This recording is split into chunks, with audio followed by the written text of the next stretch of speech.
Kadaama afunisizza omwana wa mukama we olubuto mu kiyumba gye yagenda okukola. Nkimanyi bangi mugenda kumbuuza ne Adita bino by'otugamba obijjanga wa mukazi gwe. Ofanga ki n'ebigambo munnange nange byasoose kunzigwako paka we natudde ku story eno nenjiwa amatu nenjiwuliriza nenjitegeera ate era ne mmanya nti nno kisoboka. Abawala bangi nnyo bagenda mu nsi z'Abawarabu ezo nga ba maid naye nga baana balenzi. Yes, nga balenzi. Naye n'agenda ng'omuwala olw'ensonga nti bava eno nga tebabakebedde oba bawala oba balenzi nga tebakebedde genda zaabwe. Bw'atuuka eyo gy'agenda okukolera ne bakama be ne batafaayo kumanya oba ono mulenzi oba muwala, unlike nti ebiseera biri Abawarabu baafungulanga abaana ab'obuwala n'amugamba jjamu engoye ositame tulabe oba oyina ekyajjula ina well. Yenze Sheila Adita webale ku subscribinga ku YouTube channel yange oba obadde tunaba subscribinga kikole mu bwangu subscribinga ekigambo weekiri kwata ku notification bell nga buli video yonna gye nkuterayo ekutuukako bulungi nnyo ate la please don't forget to subscribinga okwate ne kade okomentinge tumanye endowooza y'okubutambinga buno eriki otuwa magezi ki. Well, let's get to the bottom of the story. Kati tusooke tugendeko ew'omulenzi omuwala eyafunisizza omwana wa bosi we olubuto ate era tukomewo. Mbuyani neno ni yeide eno. Kadaama. Mbuyani neno ni yeide eno. Watuuka eno. Yakola ki mukwano gwange. Namusindika mu group yakoba ati oyo mumwidi. Ati bakobye bawosindika ekifaananyi ekyo paka ekinaatuuka kuba famire ye kubanga okufa n'obutafa okufa n'okuvundira mu igomera kuli ku kirala kye bali gy'omukolera. Ati mbw abeire ali mu kiyumba mbu nga yatenduka n'omuwala wa bosi mbu watenduka ne muwala wa mukama we yamuwa amabunda. Babuuza omuwala nane yakuwa amabanda yakoba ati omukozi yagala bale n'okumubwikula engoye dona babone kubanga babeere mbona ali kwa mabeere yasiba enviiri efeesi efaanana ya kikazi awo ati omwana enda kawaire mu buwe buti ali awo nsenkobyo baba bamwite tuli kusabira bantu bazira misango nga tusabira n'aba byebyo nno oba ono tugenda muyita tutya oba tumuyite bisekiso oba tumuyite Kadaama oba Sekadaama inze naawe get a name gy'oyagala tutuuma ono omuntu yakoze ebyafaayo. Naye bannaye kambuuze muntu ki atatya abaana b'Abawarabu banange? Muntu ki atatya Muwarabu gwe nno oba lumira mwoyo oba lumira mwoyo kubanga banange Omuwarabu omunyumiza munno nga ye atamulabangako baana mmwe temutya. Otuuka otya okugyamu empale ne weebereka ku mwana w'abende? Otuuka otya okufuna obwagazi ku mwana w'Omuwarabu?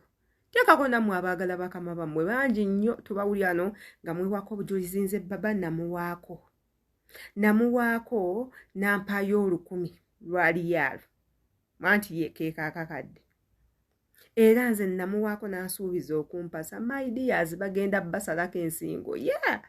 Bagenda basalako ensingo.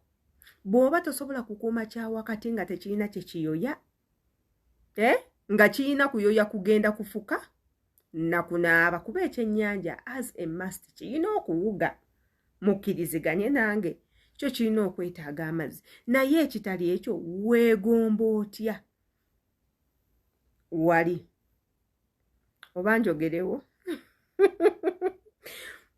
weegomba otya wali something weegomba otya mukama wa sompino akusompine.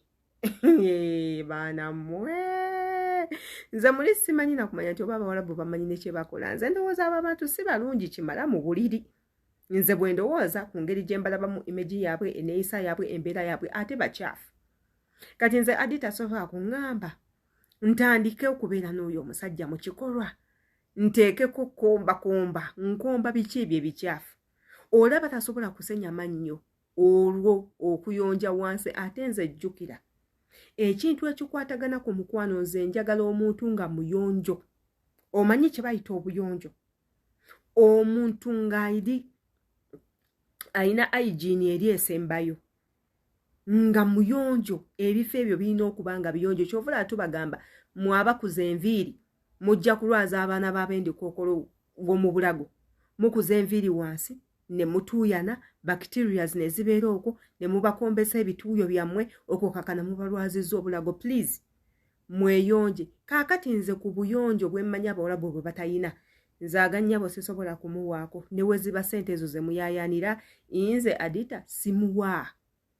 Waakiri nkomawo n'obwavu bwange mmwe baana mwanno abantu abagaggawala tebeetaaga kukola nnyo tebakola nnyo kufiirawo. Bw'oba ng'ojja kuba mugagga ne woosigala ewaka nga weebase waakiri toyita mu kubona olonda ekisabo kya ssente waakiri tofumbira omusajja nga mugagga n'akuteeka mu matiribona. Mwe baana mmwe you joke too much.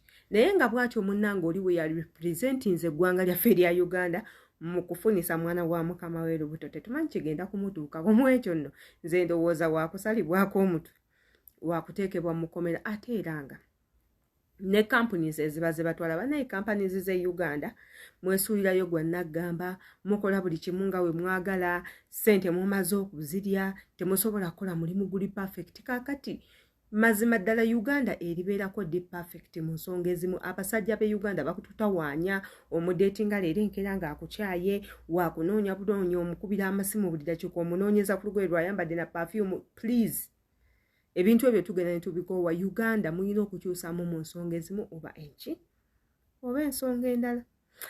Yenze Sheila Adita mbatedde akatambi kanene omukalowoozeeko gwe ndowooza gitutere mu comment section. Tugenda kuba tujyaniriza era tujja kugiyitamu wabula ng'ate abanjagala ku mikutu emirala naddala mu abaagala okunkubirako ku Instagram mbeerako nnyo nkozesa Sheila Adita page. Link ebeerawo awo mu comment gikwatemu ojje ofollowinge onkubira essimu ejja kuyitamu. Abanneetaga ku Facebook kwendi nkozesa Sheila Adita page, ku TikTok Sheila Adita page and then Sheila Adita 1, ku Snapchat I'm there as always nkubiraako bw'oba onneetaga. Mbaagala nnyo. Peace. See you in my next video.